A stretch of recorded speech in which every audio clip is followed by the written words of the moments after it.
கர்த்தருக்கு ஸ்தோத்திரம். Praise the Lord மக்களே. கிருபாகரன் தாத்தாவுடைய வீடியோவை தொடர்ந்து பார்த்து கொண்டிருக்கிற நேயர்களுக்கு இயேசு கிறிஸ்துவின் நாமத்தின் அன்பின் வாழ்த்துக்கள். இன்னைக்கு ஒரு விசேஷமான வீடியோ என்ன அப்படின்னா, தாத்தாவினிடத்துல அவங்களுடைய மெசேஜ்ல இருந்து எனக்கு ஏற்பட்ட சில கேள்விகளை நேரடியா உடனுக்குடன் தாத்தா பதில் சொல்லுமாறு நான் கேட்டிருக்கிறேன். ஒரு ஸ்பெஷலான வீடியோ. கேள்விக்கு உடனுக்குடன் தாத்தா பதில் கொடுக்குறாங்க. அந்த எக்ஸ்பீரியன்ஸ் எப்படி இருந்தது அப்படிங்கிறத நம்ம இப்போ பார்க்க போறோம்.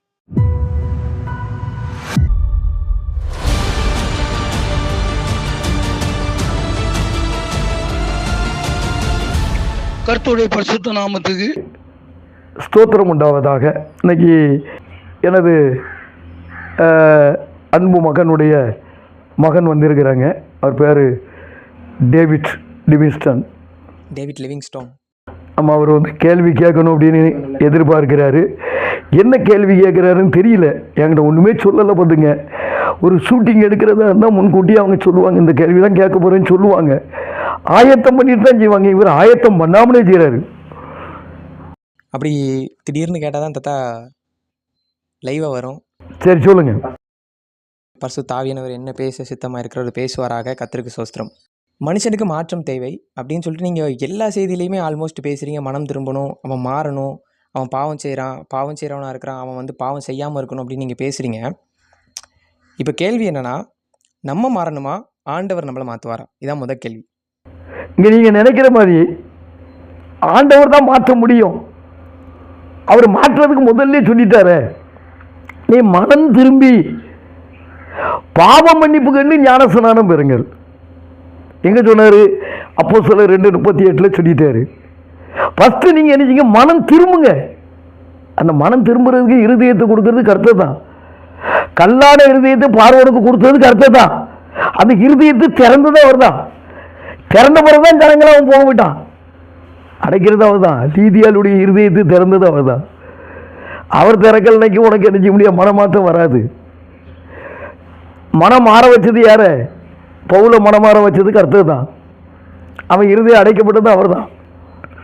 இந்த மாதிரி ஒரு மனுஷனுடைய இருதயத்தை திறக்கணும்னா அவர் தான். அப்போ அவருடைய திட்டத்துக்கு நீ என்ன செய்யணும்? ஒன்றும் ஒப்பு கொடுக்கணும். அவர் வாகனத்தை கொண்டு போய் வீட்டில் விட்டுருக்கிறாருப்பா. எப்பவுமே விட்டுட்டாரு. உன்னை தெரிந்து கொள்ளப்பட்ட உடனே உன் வீட்டில் ஒரு வாகனம் ரெடியாக இருக்குது. அந்த வாகனத்தில் நீ ஏறணும். ஒன்று சுவிசேஷ ஊழியத்துக்கு தெரிந்து கொண்டாரப்பா. ஒன்று ஊழியத்துக்கு அவர் தெரிந்து கொண்டார். தெரிந்து கொள்ளப்பட்ட உடனே உனக்கு ஒரு வேலி வச்சு உன் இருதயத்தை, கல்லான இருதயத்தை திறக்கிறாரு. ஒரு மனுஷனுக்கு கல்லான இருதயத்தை திறக்கும் போது தான் அவன் மற்றவங்களுக்கு நன்மை செய்ய முடியும்.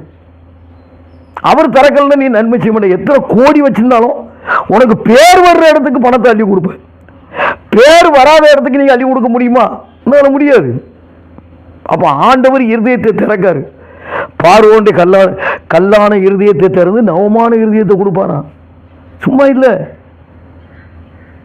எனக்கு ஆச்சரியமா இருக்கு. இன்னைக்கு தம்பி வந்த உடனே நான் அந்த மாதிரி கேள்வி கேட்க போறேன். 2 கேள்வி தான் கேட்பேன்டான். அப்போ என்ன கேள்வி கேட்க போறேன்னு நான் திரும்பி அவன்கிட்ட கேட்கேன். அதெல்லாம் சஸ்பென்ஸ், சொல்ல மாட்டேன். ஆனால் எல்லா மீடியாவிலையும் இந்த கேள்வி தான் கேட்க போகிறாங்கன்னு முன்கூட்டியே தெரியும். அவங்க அதுக்குள்ளே எல்லா காரியத்தையும் அரேஞ்ச் பண்ணி எடுத்து வச்சுருவாங்க. என் வாழ்க்கையிலேயே முத கேள்வி, எப்படிப்பட்ட கேள்வி கேட்குறதுக்கு பிள்ளைகள் வராங்க தெரியுமா? இதே மாதிரி தான் வரப்போகிறாங்க. அடுத்த மாதம் 15ஆம் தேதி எங்கே பொலிச்சூரில் என்ன கேள்வின்னு இது வரைக்கும் என்கிட்ட ஒன்றுமே சொல்லலை. ஆனால் கேள்வி கேட்க வராங்க. ஆனால் அவங்க மீடியா எடுக்கலை. இன்னைக்கு இது மீடியா எடுக்கப்படுது. கேள்வி கேட்டிருக்கிறாங்க. ஆண்டவர் தான் ஒரு மனுஷனுடைய இருதயத்தை திறக்க முடியும். மனுஷன் திறக்க முடியாது. மனுஷன் விட்டு கொடுக்கணும். ஆண்டவர் திறக்க வரும்போது நிச்சயம் மனுஷன் விட்டு கொடுக்கணும். ஒரு மனுஷன் நன்மை செய்யணும்னா ஆண்டவருடைய கிருபை இருந்தால் மட்டும்தான் செய்ய முடியும். நன்மை செய்ய திராணி இருக்கும்போது செய்யத்தக்கவர்களுக்கு செய்யாமல் இராதுன்னு வசனம் சொல்லுது. அந்த வசனத்தின்படி எல்லாரும் நடக்க முடியாது. யாராவது ஒருத்தர் தான் நடப்பாங்க. ஆனா எல்லாம் வாக்கியத்தை மட்டும் அழகா சொல்லுவாங்க. ஆனா ஆண்டவர் சொல்லிட்டாரு ஏசாயா 66:2, என் வசனத்துக்கு நடுங்குகிறவனை தான் நான் நோக்கி பார்ப்பேன். யோபு நடுங்கினா. யோபு இஸ்லாமியன், ஏதோம் சந்ததி, ஏசா சந்ததி. அவர் வந்து கர்த்தருடைய பிள்ளை கிடையாது. அவர் நடுங்கினாரு. அவர் ஆண்டவர் நோக்கி பார்த்தாரு. ஏசாயா யோபு 42:9 அவருடைய சிறையிருப்பு மாற்றப்பட்டது. உடனே இவர் நண்பர்களுக்காக, விரோதிகளுக்காக ஜெபம் பண்ணாருங்க. உங்களால முடியாது. விரோதிகளுக்காக ஜெபம் பண்ணாரு. ஜெபம் பண்ண அவர் சிறையிருப்பு மாற்றப்பட்டது. எல்லாம் ரெட்டிப்பா கொடுக்குறாரு. சிங்கிள் கிடையாது, ரெட்டிப்பு. 7க்கு 14, 3க்கு 6, 500க்கு 1000, 500க்கு 1000, 10 பிள்ளைகள் தான். ஆனால் அதில் ஒரு ரெட்டிப்பான ஆசீர்வாதம் என்னன்னா, யோபுவின் பிள்ளைகள் போல இந்த உலகத்தில் அழகான பிள்ளைகள் இதான் ரெட்டிப்பு. பார்த்தீங்களா? அப்போ ஆண்டவர் ஒரு மனுஷனுடைய இருதயத்தை திறந்த ஒழிய மற்றபடி யாரும் மாற முடியாது. தம்பி 2வது கேள்வி கேளுங்க. இப்போ நீங்கள் அழகாக சொன்னீங்க தாத்தா, மனுஷனை மாற்றக்கூடியவர் வல்லமை உள்ளவர் ஆண்டவர் தான். ஆனால் அப்படி அவர் மாற்றும் போது மனுஷன் விட்டு கொடுக்கணும் அப்படின்னு சொன்னீங்க. 2வது கேள்வி என்ன அப்படின்னா, உங்களுடைய வாழ்க்கையில் நீங்கள் ஆண்டவரால் மாற்றப்படுவதற்கு முன்னாடி எப்படி இருந்தீங்க?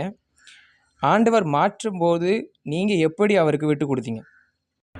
சரியான கேள்வி போட்டிய. இது எத்தனையோ நாள் கேட்கணும்னு நினச்சா சொல்லலை.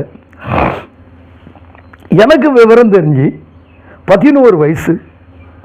அந்த 11 வயசுல இருந்து என்னைய ஆண்டவர் என்ன செஞ்சார்னா 47 வயசு வரைக்கும் உருவாக்குனார். அவர் எப்படி உருவாக்குனார்னா, சொகுசா வச்சு சாப்பாடு போடல, நல்லா அடிச்சு நொறுக்கி எந்த இடத்துல அடிச்சாக்கி எப்படி இவன் திருந்துவானோ. நான் தவறு செய்யாத இடத்துல அடிக்கப்பட்டேன். மிட்டாய் கம்பெனிகளில் யாரோ செய்த தவறுக்காக என்ன அடித்தாங்க, ரவுடிகள் வச்சு அடித்தாங்க.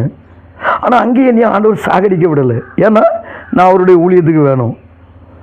நிறைய கட்டத்தில் எனக்கு துரோகம் செய்தவர் தான் 90% இருப்பாங்க. நான் எல்லாருக்கும் நன்மை இன்னைக்கு வரைக்கும் நன்மை செஞ்சுட்டே இருக்கேன். பின்னாலேருந்து என்னையை திட்டுவான். பெண்ணாகிற பகுதியெல்லாம் பார்த்தீங்கன்னா நிறைய பேருக்கு கர்த்தருடைய கிருபையில் நன்மை செஞ்சுருக்கேன். அவங்க பின்னாலேருந்து என்ன செய்கிறாங்க, திட்ட தான் செய்கிறாங்க. எனக்கு விரோதமாக தான் செயல்படுறாங்க. ஏதோ ஒரு காரியத்தை பிடிச்சிக்கிட்டு ஆட ஆரம்பிச்சிடுறாங்க. எல்லாம் எல்லா காலங்களும் இந்த துரோகமாக பேசுகிற பேச்சுக்கு தான் உடந்து போகிறாங்க. அதான் அங்கே சொல்லப்பட்டிருக்கு நீதிமொழிகள் 28:9, வேத பிரமாணத்தை விட்டு விலகுகிறவர்கள் துன்மார்க்கரை புகழுகிறார்கள். யார் தப்பு தப்பாக சொல்கிறாங்களோ அந்த காரியத்துக்குலாம் உடனே போயிடுவாங்களே. வேத பிரமாணத்தை கை கொள்ளுகிறவர்களோ அவர்களோடு போராடுகிறார். ஏன்னா அவன் பரல நரகத்துக்கு போயிடக்கூடாது. என்னையே குற்றப்படுத்துறவங்ககிட்ட சொல்லுவேன். என்னையும் ஒரு பையன் நாய் பேயின் திட்டினா அவங்ககிட்டே சொல்லுவேன், தம்பி நீ என்னையை திட்டலை, உன்னை தொடுகிற என் கண்ணின் மணிகளை தொடுறான்ட்டு ஆண்டு சொல்கிறாரு. நீ என்னையை திட்டலை, ஆண்டவர் திட்டிருக்க, ஆண்டவர்கிட்ட மன்னிப்புகள். நான் ஒன்றும் மன்னிச்சிட்டேன். ஏன்னா எனக்கு மன்னிக்கக்கூடிய தன்மையை தான் ஆண்டவர் தந்திருக்காரு. சரிங்களா? நீ எனக்கு விரோதமாக எத்தனை காரியம் செஞ்சாலும் நான் ஒன்றும் மன்னிக்கிறதுக்கு ரெடியாக இருக்கேன். அதனால தான் பெண்ணாகிற பகுதியில் பார்த்தீங்கன்னா ஒரு தம்பி அங்கிட்ட அடிக்கடி சண்டையில் தான் நாங்கள் 2 பேரும் புரிவோம். திரும்ப நான் தான் போய் அங்கே ஜாயிண்ட் ஆவேன். அவர் ஒரு நாள் என்னையை தேடி வரல. ஏன்னா கடன் பண்ணுகிறவர்கள் ஒருவருக்கு ஒருவர் முந்தி கொள்ளுங்கன்னு ஆண்டவர் சொல்கிறாரு. இங்கே நம்ம அவன் சண்டை போடாத நம்ம மூஞ்சி திருப்பிட்டு போயிடுவோமே, என்னைக்கு பேசணும். ஆனால் ஊழியம் மட்டும் எல்லாத்துக்கும் செய்வோம். ஒருத்தர் மன்னிக்கக்கூடிய தன்மை மட்டும் உங்கள்கிட்ட கிடையாது. இதை தான் கர்த்தர் விரும்புகிறார். ஏன்னா என் கூட பிறந்த சகோதரி இருக்காங்க, நான் என்ன தப்பு செஞ்சாலும் மன்னிச்சிருவாங்க கர்த்தருக்குள்ளே. எனக்கு ஒரே சகோதரி தான், வேறு யாருமே கிடையாது. நான் எவ்வளோ தவறு பண்ணியிருப்பேன் தெரியுமா? நான் இன்னைக்கு வரைக்கும் அவங்க என்ன மன்னிக்காங்க.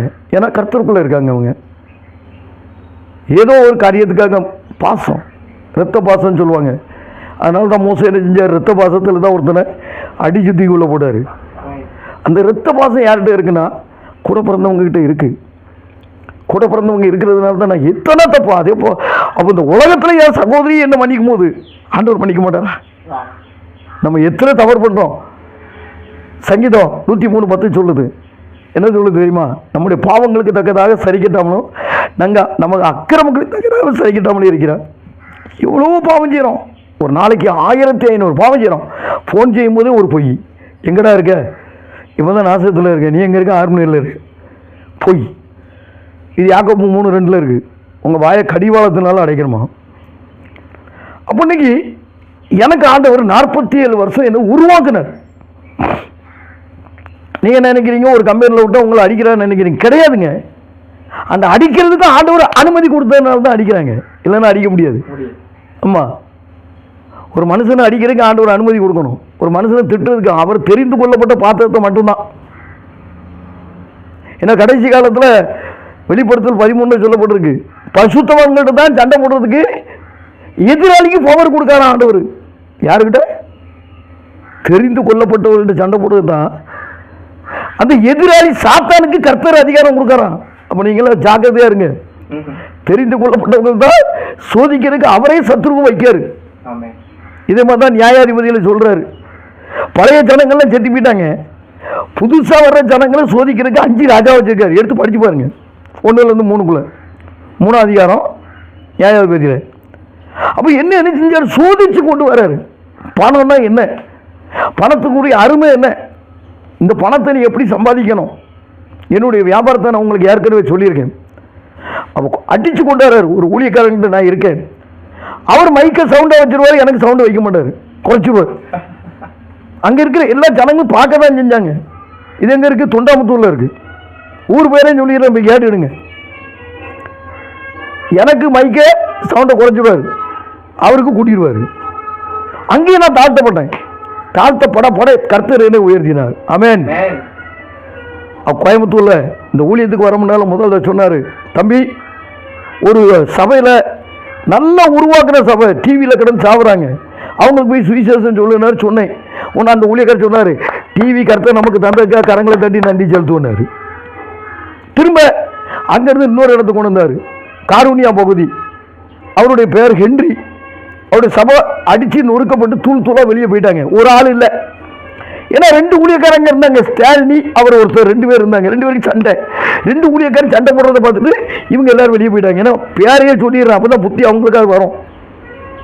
2 பேரும் சண்டை போட்டதுனால சபை மக்கள் எல்லாம் வெளியே போயிட்டாங்க. அப்போ ஆண்டவர் சொல்கிறாரு 2001, 2, 3 கிருபாகரன் அந்த சபையை போய் கட்டு. ஆண்டவர் எனக்கு வாக்கியமே தெரியாது, வசனமே தெரியாது, எப்படி கட்டுவேன், நீ போட, நான் ஒன்றை நடத்துகிறேன் அப்படின்ட்டு அவங்க சொன்னாலும் கேட்க மாட்டாங்க. எனக்கு முதல்ல இருந்து சொன்னார், ஏசாயா 58:1 சொன்னார், சத்தம் விட்டு கூப்பிடு, அடக்கி கொள்ளாதே, உன் சத்தத்தை எக்காலத்தை போல் உயர்த்தி அவள் பாவங்களை, இஸ்ரவேல் பாவங்களை தெரிவின்னு சொன்னார். 2வது சொன்னார், எசேக்கியேல் 3ஆம் அதிகாரம் 2ஆம் அதிகாரம் 6வது வசனம், உன்னை நெருஞ்சில் முள்ளுகளுக்குள்ள தேளுக்குள்ள, சும்மா இருக்குமா தேளு, நெருஞ்சி முள்ளு குத்தும் பக்கத்தில் போனவனை, நீ அவங்க வார்த்தைக்கு பயப்படாத, என் வார்த்தையை அவன் கேட்டாலும் சரி கேட்டாலும் சொல்லு. 3வது அதிகாரம் 5:6 சொன்னார், விளங்காத பேச்சு கடினமான பாசைன்னு எடுத்து அனுப்பலை, இஸ்ரவேல் சந்தேகத்தை தான் ஒன்று அனுப்புகிறேன். அவங்க கேட்க மாட்டாங்க, அவங்க நெட்டி கடினமான நெட்டி முரட்டாட்டம் உள்ளவங்க. அப்புறம் 3ஆம் அதிகாரம் 17, 18, 19 சொன்னார், ஜனங்களுக்கு சத்தியத்தை சொல்லு. யாருக்கு சொல்லணும்? ஊழியக்காரனுக்கு சொல்லுனாரு. அதுக்கப்புறம் சொன்னார், மல்கியா 2ஆம் அதிகாரம் 6, 7, 8, உனக்கு சத்தியத்தின் வேதம் வேணும், வேதத்தின் வார்த்தைகள் வேணும், இந்த வார்த்தைகள் உன் வாயில் வைக்க உன்னை ஒரு தூதனாக அனுப்புகிறேன், எல்லாத்தையும் சுத்திகரினார். இன்னைக்கு வரைக்கும் அதை தான் தெலுங்கு நாட்டில் எல்லா இடத்தையும் இதை தான் செஞ்சுட்டு இருக்கேன். கர்த்தர் செய்ய வச்சிருக்காரு. அதுக்கப்புறம் தான் இனி உருவாக்கி கொண்டு வந்தார். தம்பி ஊழியத்துக்கு போனார். ஊழியத்துக்கு போனோடனே மனைவிட்ட கேட்கேன், நீங்கள் பெறப்படுறீங்களா அப்படின்னு கேட்டேன். நான் வர முடியாது, நான் உங்களுக்கு சம்பாதிச்சு அனுப்புகிறேன், நீங்கள் போங்க. நாங்கள் எல்லாத்தையும் கொடுத்தாச்சு, என்கிட்ட இருக்கிற எல்லாத்தையும் கொடுத்தாச்சு. ஒரு 340 ரூபா பாக்கி. ராத்திரி 12 மணிக்கு ஒருத்தர் ஃபோன் பண்ணேன், ஐயா ஒரு 340 ரூபா உங்களுக்கு தரணும். அவருக்கு சொந்த ஊர் வந்து அவங்க அப்பாவுக்கு சொந்த ஊர் குளத்துக்குடி, ஐயா அம்மாவுக்கு சொந்த ஊர் ஒய்யான்குடி. பிச்சைமுத்து ஐயர்வாள்னு சொல்லுவாங்க. அவங்க கூட பிறந்த தங்கச்சி குளோரி, அவங்க மகன் சேவியர். எல்லாத்தையும் விவரமாக சொல்கிறேன், நீங்கள் அவருக்கு ஃபோன் போட்டு கேட்டுடுங்க, எல்லாம் நடந்தது உண்மையானுக்கிட்டு. அப்போ என் மனைவிட்ட கேட்க, அம்மா ஊழியத்துக்கு போவோம் வா, நான் வரமாட்டேன். அப்போ நான் ஆண்டவர்கிட்ட கேட்க, இந்த வீடு தீபிடிச்சு எரிஞ்சு அப்படி இருக்கும். உண்மையிலே தீபிடிச்சிட்டு எல்லாம் அவுட். அப்போ நான் அந்த தம்பி ஃபோன் போடுறேன், நீங்கள் வாங்க இந்த 340 ரூபா வாங்கிட்டு போங்க. அவர் ஆண்டவர்கிட்ட கேட்டிருக்காரு, எனக்கு கரண்ட் பில்லு கட்டுறதுக்கு 340 ரூபா வேணும். அப்போ இந்த ஊழியத்தின் பாதையில் எனக்கு சொந்தமாக வியாபாரத்தை தந்தார். கடைசி நேரத்தில் சொந்த வியாபாரம் 48 மணி நேரம் தான் டியூட்டிக்கு போவேன், மீதி நேரத்தில் ஊழியக்காரங்க பின்னால் போய்டும். நல்லா ட்ரம் அடிப்பேன் பார்த்துருங்க, நல்லா பாட்டு பாடுவேன். அதனால் என்னை கூட்டு போவாங்க எல்லா இடத்துக்கும். ஆனால் அந்த நாட்களையும் கூட நான் துன்மார்க்கமாக இருந்த நேரத்தில் கூட ஆண்டவர் என்ன செஞ்சார், என்கிட்ட ஒவ்வொரு காரியத்தையும் பேசுவார். தம்பி இந்த இடத்துல போகாத மாதிரி போக மாட்டேன், இந்த ஆளுக்கு இதை சொல்லும் மாதிரி சொல்லிடுவேன். ஒருத்தர் முட்டை வியாபாரம் பண்ணுறாரு எங்கள் காரூனியா பகுதியில். இவர் என்ன பண்ணாருன்னா, சினிமா பாட்டை போட்டு ஆட்டோவில் வந்துக்கிட்டு இருந்தார். அவர் டிபிஎம் சர்ச்சுக்கு போகிறாரு. நீங்கள் இந்த பாட்டு போடுறீங்க, உங்களுக்கு இந்த மாதிரி ஒரு ஆக்சிடெண்ட் ஆக போகுது, 14,000 ரூபா நீங்கள் செலவு பண்ணுவீங்கன்னுட்டு நான் துன்மார்க்கமாக இருக்கும்போது ஆண்டவர் பேசுகிறாரு. அதே மாதிரி அவருக்கு 10 நாளில் நடந்தது. அதுக்கு நிறைய சாட்சி காரூனியாவில் இருக்காங்க. இப்படி யார் யாருக்கு என்னென்ன நடக்கும் போதோ வாக்கிய பிரகாரம் போய் சொல்லுவேன். இதை பயன்படுத்தி என்னை உருவாக்குனார். உன்னை நான் இப்படி தாண்டா பயன்படுத்த போகிறேன் முன்கூட்டியே சொல்லி உருவாக்குனார். ஆனால் யாரும் எனக்கு அப்படிதான் ஆண்டவர்கிட்ட முத கேட்டேன், ஆண்டவரே யாராவது எனக்கு வந்து சொல்லணும். ஒரு அம்மா உப்பு வியாபாரம் பண்ணுறாங்க, அவங்கக்கிட்ட ஆண்டவர் சொல்லி அனுப்பினார், போ கிருபாகரனை போய் ப்ளஸ் பண்ணி அவனை ஊழியத்துக்கு உடனே போய் சொல்லு. இன்னைக்கு எனக்கு பெண்ணாயிரம் தான் சொல்லியிருக்காரு. ஏன்னா என் மனைவி தாலியை அடமானம் வச்சு சீட்டாடின ஊர் அது. மாரியம்மன் கோயிலில் உட்காந்து படம் பார்க்குற ஆள், மாரியம்மன் கோயிலில் உட்காந்து சீட்டாடுவேன். இப்படிப்பட்ட எங்கள் மாமனார் ஊரில் தூத்துக்குடி புதுக்கோட்டையில் சாவி வீட்லையும் சீட்டு நான் தான் ஆடுவேன், கல்யாண வீட்லையும். அது எங்கள் ஒய்யாங்குடிகளில் நான் ஆடுறது யாருக்கும் தெரியாது. அங்கே அத்தனை அட்டூழியம் பண்ணுவேன். ஏன்னா பொண்ணை கொடுத்தவங்களும் யோசிக்க ஆரம்பிச்சிட்டாங்க, இவன் கிறிஸ்தவனான்ட்டு. எல்லோரும் கிறிஸ்தவனா என்ன நினச்சிட்டு இருக்காங்க? பாவத்துக்கு விலகி நடக்கிறது கிறிஸ்தவன் கிடையாது. அது வேற ஒரு காரியத்தை கொடுத்துருக்காரு. இப்படி இருந்த என்ன துன்மார்க்கமாக ஜீவனம் பண்ண என்ன? என்கிட்ட 17 வருஷம் என்னுடைய மனைவி உண்மையாக வாழ்ந்தாங்க. நான் எவ்வளவு அநியாயம் பண்ணாலும், அடித்தாலும், சண்டை போட்டாலும் நேசித்தாங்க. அதனால் நான் ரசிக்கப்பட்டேன். மனைவியினுடைய நேசிப்பினால தான் ரசிக்கப்பட்டேன். அன்றைக்கி மனைவி என்னை தூக்கி தூர போட்டு வெளியே போயிருப்பாங்கன்னா, ஆனால் அதுக்கப்புறம் 19 வருஷம் அவங்க இஷ்டப்படி தான் நடந்தாங்க. ஃபுல்லாக எதிர் தான். நான் என்ன சொன்னாலும் ஏட்டி இப்படி தான் பேசுவாங்க. 17 வருஷம் என்னை நேசித்தாங்க, 19 வருஷம் எனக்கு விரோதமாக நடந்தேன்.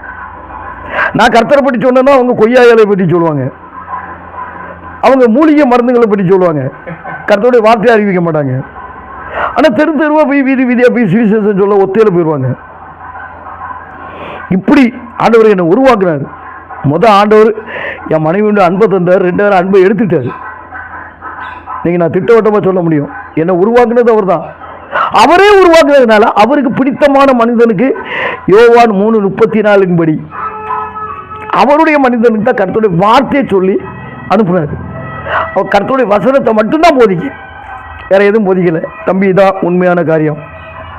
என்னை உருவாக்குனது அவர், என்னை நடத்துனது அவர். எனக்கு சில ஊழியக்காரங்களை சொல்லி சீக்கிரமாக போக சொன்னார். நான் ரெடியாக இருக்கேன் புறப்பட்டு. ஆனால் அந்த அம்மாவை சொன்னாங்க, திரும்ப கன்ஃபார்ம் பண்ணாங்க, ஒட்டான கிளம்புங்க. அப்போ இன்னொருத்தர் இந்த குண்டு சாட்டிகளை குதிரை ஓட்டின மாதிரி ஒருத்தர் வந்து நின்னார். நீங்கள் இந்த ஊர்லேருந்து போகிறக்கு இஷ்டமே இல்லை, நான் அவர் சபையை கட்டிட்டேன்ல, போகிறக்கு இஷ்டம் இல்லை, நீங்கள் இங்கே இருங்க. ஏன்னா வயிற்றால போது பேதி போகுது, எனக்கு பேதி வாந்தி போயிட்டே இருக்கு. இவர் வந்து சொல்கிறாரு, நீங்கள் இங்கேருந்து போகிறக்கு விருப்பம் இல்லை, ஆண்டவர் உங்களுக்கு இங்கே தான் இருக்க சொல்ல, உங்களுக்கு நான் வீடு கட்டித்தாரேன். ஏற்கனவே ஒருத்தருக்கு வீடு கட்டித்தாரேன்னு ஏமாற்றிட்டாரு, இப்போ எனக்கு வீடு கட்டித்தாரேன்னு சொல்கிறாரு. கார்வனியால் இருக்கார். ஆண்டவர் சொன்னார், ஒட்டான கிளம்புனாரு. அந்த வாந்தி பேதியோடு எங்கே போயிட்டேன்? தருமபுரி மாவட்டம் பெண்ணாரத்துக்கு போயிட்டேன். அங்கே போன பிறகு அது வேற. இனிமேல் அடுத்த தடவை இதுக்குரிய விளக்கத்தை நான் உங்களுக்கு சொல்கிறேன். அங்கே நான் பட்ட பாடுகளை நான் சொல்கிறேன். ஆமாம், ஏன்னா இனி ஆண்டவர் உருவாக்க பாடுகள் வந்துகிட்டே இருக்கு, இன்னைக்கு வரைக்கும் வருது. கர்த்தர் இந்த வார்த்தையின் மூலமாய் உங்களை பலப்படுத்துவாராக. ஆமென். ஆமென். ஹல்லேலூயா. இந்த வீடியோ உங்களுக்கு ஆசீர்வாதமாக இருந்திருக்கும் என்று நம்புகிறோம். இந்த வீடியோவை லைக் செய்து உங்களுடைய நண்பர்களுடன் பகிர்ந்து கொள்ளுங்கள். இந்த வீடியோவை பற்றிய உங்களுடைய கருத்துக்களையும் சாட்சிகளையும் கீழே கமெண்ட் செக்ஷனில் தெரியப்படுத்துங்க. தொடர்ந்து நம்முடைய சேனலில் வரக்கூடிய எல்லா வீடியோவும் மிஸ் பண்ணாமல் பார்க்குறதுக்கு நம்ம சேனலை சப்ஸ்கிரைப் பண்ணி வச்சுக்கோங்க. உங்கள் ஜெப உதவிக்கு 9842671266 என்ற எண்ணிற்கு தொடர்பு கொள்ளுங்கள். கர்த்தர் உங்களை ஆசீர்வதிப்பாராக.